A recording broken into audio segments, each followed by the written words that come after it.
Ar kas galėjo pagalvoti, kad toli nuo Ukrainos, nedideliame Lietuvos miestelyje Skapiškyje, pažymėtoje išskirtiniais koplytstulpiais daktarės Aldonos Vasiliauskienės sodyboje įsikurs žinomas ukrainistikos centras, kviečiantis svečius susipažinti su unikalios šalies kultūra, istorija bei vienuolių bazilijonų veikla.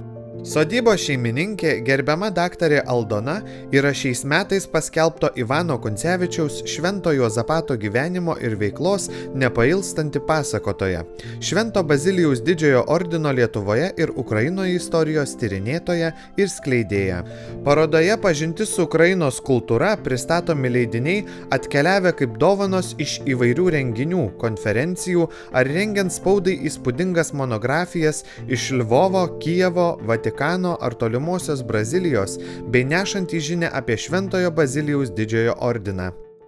Kalbėjo pati ordino už nuopelnus Lietuvai kavalierė. Ji teigė, kad apdovanojimas jai buvo labai netikėtas. Pabrėžė, kad jos veiklos įvertinimas tai ir daugelio kitų žmonių darbo vaisius. Daktarė nuoširdžiai džiaugiasi gautomis dovanomis. Čia ordinas, pats ordinas, kuris tinkamas nešioti valstybinių švenčių progom tik tai. Čia yra mažesnis toksai, lygiai tas pats, tik tai toks miniatiūrinis, sakykime, kurį galima nešioti švenčių progomis, jau ne valstybinių švenčių progomis. Ir čia yra tokia juostutė, kurią aš pirmąsyk pati ir pamačiau, kai gavau. Tai šitą juostutę galima nešioti kiekvieną dieną. Utenos mero įvertinimas, mus 5 žmonės apdovanojo, 5 garsinančius Utenos kraštą žmonės apdovanojo, čia yra įrašas, toks graži padėka įrašyta ir apdovanojo tokiu labai gražiu sidabro ženklu. Mes gavom 5 iš viso rajono, visi uteniškiai išskyrus mane. Tai sakiau, kai dar man padovanosit keletą tokių dalykų, tai aš jau galėsiu pasidaryti pusiau ir uteniškė. Čia jisai įsima, čia tokia dėžutė tuščia, va, ir yra tas knipciukas, galima įsisekti. O aš, kodėl neįsisegus nei ordino, nei nieko, aš užsidėjusi tokį papuošalą. Šitą papuošalą jūs matėte ten Lvovo muziejų, su kurio labai daug bendrauju, Ukrainos Lvovo religijų istorijos muziejus. Šitą papuošalą man parengė muziejaus, visas muziejaus kolektyvas. Čia yra vienetinis personalinis darbas pagal dailininkų nutapytus kunigaikštienės Olgos aprėdus. Tai čia tarsi kunigaikštienės Olgos ordino, tokia ne ordino, bet pačios kunigaikštienės Olgos tarsi imitacija šitas papuošalas, todėl aš kažkur tai labai norėjau jį ir užsidėti. Mintis nupiešti Aldonos Vasiliauskienės portretą kilo 7-okams ir jų auklėtojai Nijolei Bogdanavičienei, o padovanoti dar ir Jėzaus portretą, kad gerbiama daktarė globotų aukščiausiasis, sugalvojo pats darbelių autorius 7-okas Tomas Lesmonavičius. Kiekvienas gausite po kiekvienos rūšies po 1 saldainį. Čia yra suskaičiuota. Ir 2 saldainiai priklauso mokytojui. Taip, kad paskui čia visi, o 7-okai, mano mylimiausi vaikai, tai aišku, gaus šiek tiek daugiau.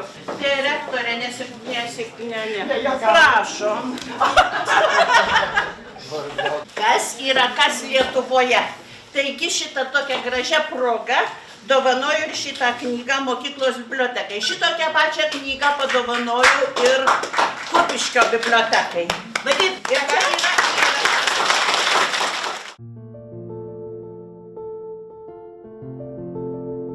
Čia yra ukrainistikos knygos ir kabalas šitų knygų dalis. Tai yra tėvo Zinko parašytos knygos, parašytos būnant Brazilijoje. Ir jis kelis kartus jau grįžęs į Ukrainą, važiavo į Braziliją medžiagų, įvairiausių literatūros medžiagų, nes aš rašiau knygą ir reikėjo papildyti. Ir atvežė ir padovanojo man. Ir čia knygos yra kai kurios tokios unikalios, kurių nėra Ukrainoje nėra. Brazilijoje išleista nedideliais tiražais ir kaip autorius gavęs ir man palikęs.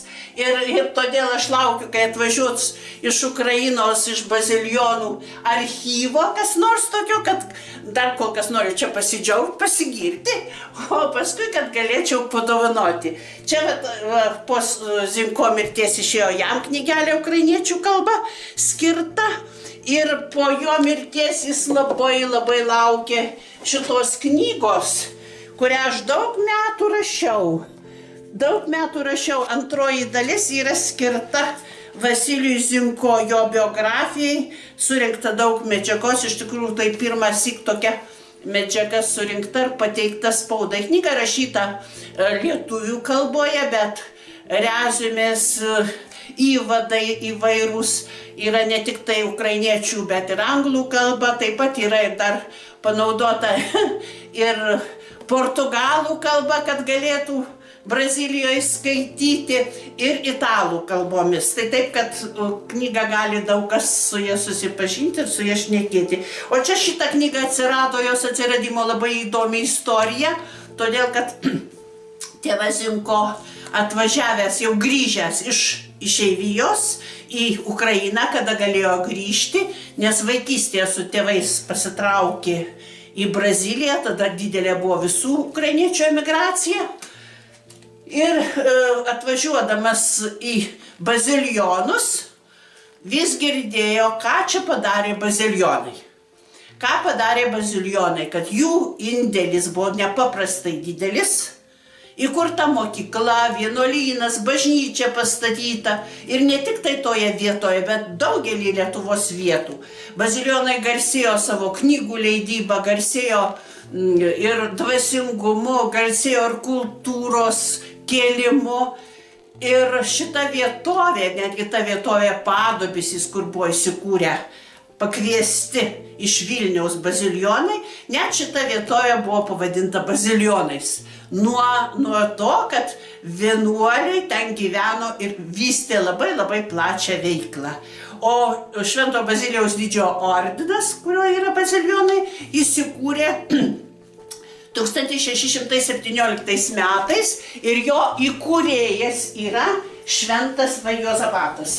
Šventas Jozapatas jo įkūrėjas.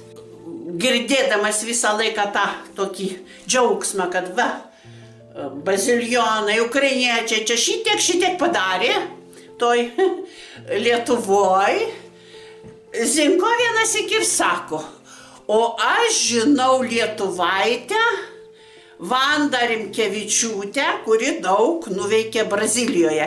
Ir aišku, visi klausytojai, kurie klausė, visi mes įsižiojom, nes tai buvo pirmas iki išgirsta vardas ir pavardė. Ir jis buvo šitos seselės vienuolės, kuri vienuolė pasivadino Rafailas seserim.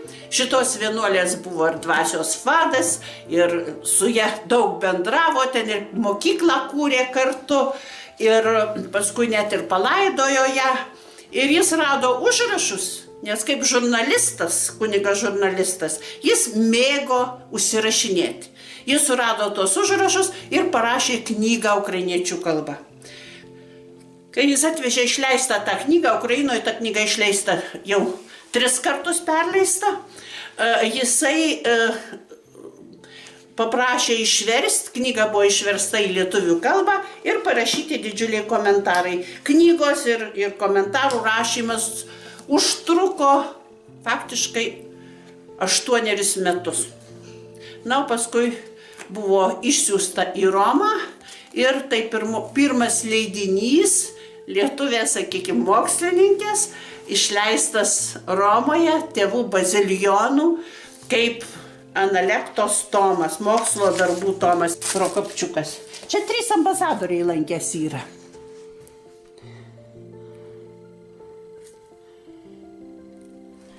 Ir su tokia viltim, kad čia bus eksponatas muziejui.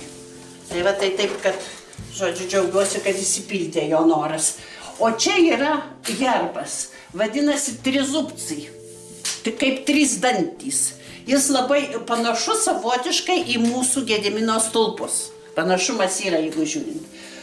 Bet žmonėse yra dar viena legenda, kad čia ne tik tai tie 3 dantys iškylę kaip kuorai kažkur, bet čia yra paukštis, kuris nuleista čia galvą, nerėsi žemyn, įskleidė sparnus, kad sunaikintų priešą. Jis žino, kad jis žus, bet jis visiems sunaikins priešą ir čia kaip Ukrainos laisvės, tokiam simboliui laisvės, laisvei Ukrainos šitas herbas. O šičia yra vadinamas degantis krūmas. Čia yra siuvinėtas darbas. Ir kada vienas brolis, dar broliu būdamas, dar nebuvo išventintas į kunigus, lankėsi čia mano muziejui, sako, taigi nėra mūsų herbo, sakau, nėra, aš niekur visų prašau ir niekur aš negaunu. Jisai sako, kai aš priėmiau jau antruosius vienuolijos šventimus, man padovanojo siuvinį, piešinį tokį, išsiuvinėtą, čia siuvinys yra. Sako, aš atvažiuodamas kitas iki atvešiu. O kiekviena dovana gauta, kada stoji į vienuolyną, ar pirmus įžadus, ar antrus, ar amžinuosius įžadus duodi, yra be galo brangi, svarbi. Ir jau paprastai jie saugomi, jie laikomi ir neperdovanojami. O jis atvežė šitokią brangią dovaną ir padovanojo muziejui. Tai surasiu labai gražus, įdomus Juozapatas toks, jo nutapyta.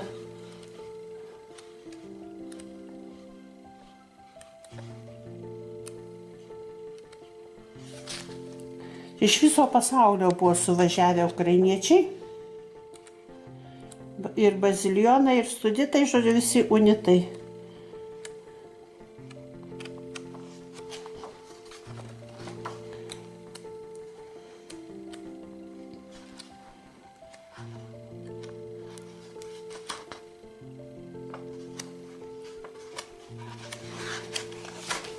Čia šventas Juozapatas, jo kapas.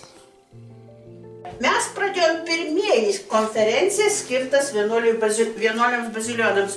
Jų net nebuvo organizuotų tokių specialių konferencijų ir Ukrainoje. Ir kai atvažiavo į pirmąją konferenciją iš Vatikano atstovas profesorius Porfirijus Pidručnai, kuriam čia aš rašau šitoj knygoj, padėka už tai, kad jisai ėjo į archyvus Romoje ir tikrino man medžiagą, kuri man nesutapo. Tai va taip visur visi, kas galėjo įsijungė į darbą. Tai jis pasakė, kad tai pirmoji konferencija, kurios nėra buvę pasaulyje, skirta vienuoliams bazilijonams, specialiai vienuoliams bazilijonams. Tų konferencijų pavyko organizuoti Lietuvoje ir Ukrainoje. Lietuvoje jų 7, žodžiu, vyko. Tai vyko daugiausia Vilniuje, Šiauliuose ir Bazilijonuose, kartais visose 3 vietose. Ir šitų Ukrainoje 5 vietose. Ir tos vietos susietos kažkuo tai su Lietuva. Susietos jos su Lietuva tuo, kad, sakykime, ar su Lietuvos istorija, ar tai kunigaikščiai kokie gyveno, ar tai kažkas buvo padaryta, kad, žodžiu, nebūtų šiaip be sąsajos jokios. Na ir paskutinės konferencijos metu mes tada minėjom, žodžiu, bažnyčios, bazilijonų bažnyčios 500 metų, Švenčiausios Trejybės bažnyčios 500 metų jubiliejų. Ir kartu artėjantį Švento Bazilijaus didžiojo ordino jubiliejų. Va čia bažnyčia, Švenčiausios Trejybės bažnyčia. Ir matosi jo jubiliejus. Tai va čia konferencija buvo skirta, žodžiu. Ir tada tuo metu Ukrainos protoigumenas, vyriausias, žodžiu, vienuolijų vadovas, nusprendė surinkti medžiagą ir išspausinti pranešimų medžiagą, kaip mokslinius straipsnius. Tai va čia labai daug teko dirbti, kadangi reikėjo surinkti medžiagą, reikėjo tą medžiagą vienodinti ir, aišku, mano ukrainiečių kalba yra dar iš Ukrainos į lietuvių kalbą.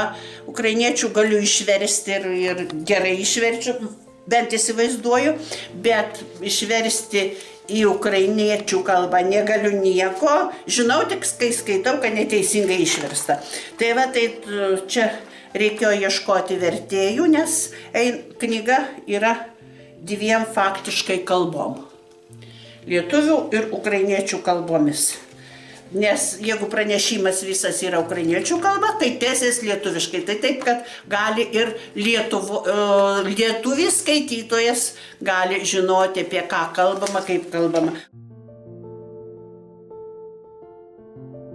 26. Tarptautinis teatro festivalis Pienių vynas prasidėjo Skapiškio Švento Hiacinto Jackaus bažnyčioje. Vyko šventos mišios, kurios buvo aukojamos pagal graikų apeigų liturgiją ukrainiečių kalba. Jas aukojo Vilniaus Švenčiausios Trejybės graikų apeigų katalikų bažnyčios klebonas Mikalojus, Ruslanas Kozelkivskis, OSM, šios bažnyčios vikaras Tadas, Volodimiras Godovanecas, OSM ir Skapiškio parapijos klebonas Algirdas Kasperavičius. Mišiose taip pat dalyvavo Kupiškio rajone gyvenantys ukrainiečiai. Melstasi už ukrainiečių ir lietuvių tautas, už taiką, už tai, kad agresorius atsitrauktų. Po šventų mišių gausus būrys svečių rinkosi į humanitarinių mokslų daktarės Aldonos Vasiliauskienės sodybą, kur buvo minimas Ukrainistikos muziejaus veiklos 10-metis, atidaryta fotografijų paroda Ukrainos vaikai kalba. Aldona Vasiliauskienė svečiams papasakojo, kad yra užaugusi Skapiškyje, kad vėliau nusipirko šią sodybą, kodėl čia įamžino arkivyskupo Mečislovo Reinio, politinio kalinio, nukankinto sovietiniais metais Vladimiro kalėjime atminimą, kaip atsirado Ukrainistikos muziejus. Sveikinimo žodžius išsakė Vilniaus Švenčiausios Trejybės graikų apeigų katalikų bažnyčios klebonas kunigas Mikalojus. Мне очень приятно, как священнику Украинской церкви с моими братьями-монахами приехать в родной дом пани Альдоны, чтобы здесь с ее друзьями. Man labai malonu, kaip Ukrainos cerkvės dvasininkui su mano broliais vienuoliais atvykti į daktarės Aldonos gimtosius namus ir kartu su jos draugais švęsti knygos pristatymą. Teko ir pačiam šiek tiek prisidėti, gal kiek daugiau iš techninės pusės atgabenti iš Ukrainos, kai ką išversti. Esame kartu su tėvais vienuoliais labai dėkingi poniai Aldonai už bendradarbiavimą ir ypač už šią knygą. Jos apimtis didelė, galėjo būti ir dar didesnė. Šis darbas atliktas neskaičiuojant nei laiko, nei pinigų, bet esmė ne tame. Esmė, kad ji mums, ukrainiečiams, Ukrainos cerkvei, taip pat ir Lietuvai yra labai svarbi, nes ši knyga parašyta ir ukrainiečių, ir lietuvių kalbomis. Tai ženklas draugystės tarp Ukrainos ir Lietuvos. Kalbėjo klebonas Mikolajus, Ruslanas Kozelkivskis, OSM. Kaip padėkos ženklą jis daktarei Aldonai Vasiliauskienei įteikė Dievo motinos ikoną. Ще раз хочемо подякувати і привітати пані Альдону з святом ювілею музею. Dar nori mane pasveikinti ir padėkoti už muziejaus jubiliejų. І всіх жителів Скапішки з цим гарним цією подією. Ir visus Skapiškio gyventojus su tokia švente. Labai visada miela atvykti, pakvėpuoti tokiu grynu oru, ką nors suvalgyti skanaus. Але також на пам'ятку ми хочемо подарувати пані Альдоні ось таку ікону, яка називається чудотворна ікона Вільнюська Божої Матері, яку ми відновили у нашому українському храмі у Вільнюсі. Багато хто вже знає цю ікону.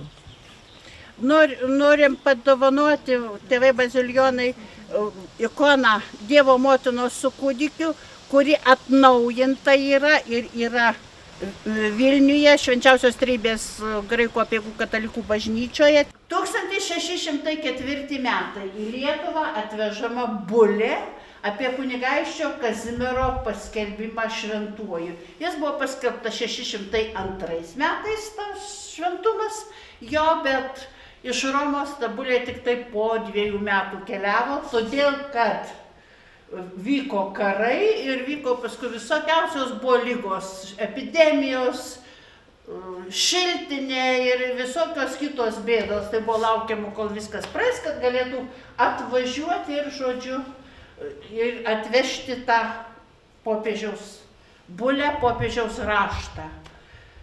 Vilniuje tuo metu buvo Juozapatas Ivanas Kuncevičius, kuris kaip tik tai mokėsi pirklio amato. Ir šičia jis besimokydamas pirklio amato kartu su visais dalyvavo šitose iškilmėse. Tai 3 dienas vyko iškilmės, įvairūs vaidinimai. Tuose vaidinimuose buvo kalbama, rodoma apie tai, kaip gyveno karalaitis Kazimieras, jo tas paprastas gyvenimas, rūpestis vargšais. Jisai lankydamas ligonius, lankydamas vargšus, nešdamas jiems maistą, jis ir pats susikrėtė džiova ir paskui nuo tos džiovos, nuo tuberkuliozės ir mirė. Taigi Kazimieras tapo Ivanui Kuncevičiui labai puikiu pavyzdžiu ir pagreitino jo stojimą į vienuolyną. 604 metais Ivanas Kuncevičius įstoja į vienuolyną. Mes matysime toj dabar pirmą tą nuotraukytę parodyti. Čia yra vartai Vilniuje, Aušros vartų gatvėje, vartai įėjimas į vienuolyną, į bažnyčią, į šventorių. Pro šitos vartus, čia didelė arka ir platus ilgas kelias ir įeinama į šventorių. Šventoriuje yra bažnyčia, Švenčiausios Trejybės bažnyčia. Va čia laiptai į tą bažnyčią. Bažnyčia labai apšepusi tokia visa. Va dabar žiūrėsim, kaip jie atrodė iš viršaus ta bažnyčia. Va bažnyčia iš viršaus, ten kampe matome varpinę, kuri restauruojama, remontuojama ir kai ji bus sutvarkyta, tada bus čia planuojama įkurti muziejų. Dabar šita bažnyčia nesenai minėjo 500 metų jubiliejų. 1514 metais vyko mūšis ties Orša ir kunigaikštis Kazimieras Ostrogiškis, bijodamas, kad gali pralaimėti šitą mūšį, jisai kreipiasi malonės į Dievą ir pažada, kad jeigu laimės tą mūšį, Vilniuje pastatys 3 bažnyčias. Mūšį jis laimėjo ir va čia viena iš tų pastatytų bažnyčių. Bažnyčia pragyveno 500 metų, kaip be jokių remontų, be jokio tokio tvarkymo iš viršaus, tik tai buvo pristatytos čia šone, kur matosi prie statukai koplyčios pristatytos. O šiaip tai remontų nebuvo, bet sovietmečiu buvo Gedimino universiteto, ten buvo įvairios patalpos įvairiem reikalam, netgi šaudykla bažnyčioje buvo. Tai bažnyčia atrodė labai, tos kolonos labai didelės, bet žiūrėkit, dešinė pusė visiškai nušepusi, vyksta restauracija, ta restauracija brangiai kainuoja, o prieky yra didžiulis ikonostasas, iš čia blogiau matosi ir va Švento Jozapato ikona. Ir čia matom kunigą Pavlo Krečiūną, kuris parašęs yra knygą. Ta knyga išversta į lietuvių kalbą ir turėtų būti dabar šiais metais išleista apie Jozapatą. Šiais metais knygų mugėj Tautinių mažumų departamentas parengė tą tokį logotipą ir čia visi 3 kunigai, kurie čia yra lankęsi Skapiškyje, prie šito logotipo Ivanui Kuncevičiui skirto. Ir Ivano Kuncevičiaus šūkis tegul visi bus viena. Reiškia, tos vienybės troškimas, to gėrio troškimas ir ta ekumeninė tokia kaip savotiškai politika. Va kaip atrodo Ivanas Kuncevičius, Šventas Jozapatas, kuris, žodžiu, čia su vyskupiškais jau drabužiais, su vyskupo emblema, kurio minim mes šiais metais jubiliejų. Prie šito kryžiaus Ivanas Kuncevičius mažytis meldėsi su mama ir labai taip nuoširdžiai meldėsi. Ir jis pajuto, kad iš kryžiaus kažkas tai karšta kokia srovė pasiekė jo širdelę. Jis gimė 1580 metais ir buvo nužudyta 620 metais. Taigi pragyveno 43 metus. Kai jam buvo 16 metų, jis buvo atsiųstas, tėvai jį išsiuntė į Vilnių mokytis pirklio amato ir jisai kaip tik tai, matydamas, kaip sutinka ta bulė, sutinkama Švento Kazimiero bulė, išgirdęs pasakojimus apie Šventąjį Kazimierą, norėjo sekti jo pavyzdžių ir įstojo į vienuolyną. Ir labai daug padarė. Būtina žinot, kodėl dabar mes lietuviai minim ukrainietį Jozapatą ir net metus jo paskelbėm. Reiškia, jis labai svarbus Lietuvai ir jis atliko Lietuvos didžiojoje kunigaikštystėje tuometiniai labai daug svarbių darbų. Nesuklysime kviesdami paviešėti galbūt jau nekartą aplankytoje sodyboje ir rasti vis naujų eksponatų iš neišsenkančio istorikės daktarės Aldonos Vasiliauskienės knygų lobyno.